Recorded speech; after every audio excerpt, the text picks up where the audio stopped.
আসসালামু আলাইকুম। আজকে আমি পড়ার রুটিনটা এমনভাবে সাজিয়েছি যেই রুটিন থেকে 2টি নাম্বার কমন পাওয়ার সম্ভাবনা আছে। আর সেটা জানতে হলে ভিডিওটি না টেনে সম্পূর্ণ দেখুন। তো শুরু করছি আজকের ভিডিওটি। Turning point with Fahia YouTube চ্যানেলে আপনাদের স্বাগতম। এখানে আপনারা পাবেন job circular, job exam suggestion, job exam notice এবং জব প্রিপারেশন রিলেটেড বিভিন্ন ভিডিও। লিটারেচার কিন্তু কম পরিশ্রমে বেশি নাম্বার তোলার মতো একটি সাবজেক্ট, কারণ এখানে বিগত সালের প্রশ্নগুলো থেকেই 11 থেকে 12টি নাম্বার হুবহু কমন আসে। আর শুধুমাত্র উইলিয়াম শেক্সপিয়ার থেকেই 2 থেকে 3 নাম্বার কমন আসে। ইনশাল্লাহ এবারও তার ব্যতিক্রম হবে না।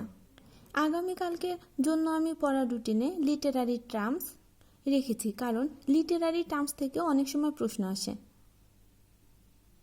এবং তার পাশাপাশি উইলিয়াম শেক্সপিয়ার খুব ভালোভাবে পড়বেন।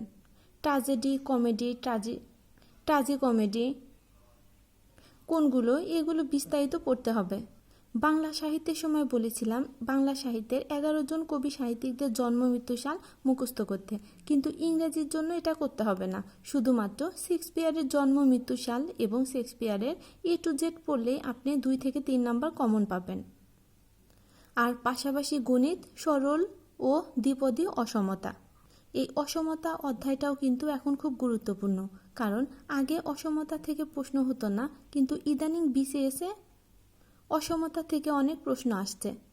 তাই অসমতা থেকেও একটি প্রশ্ন আসতে পারে।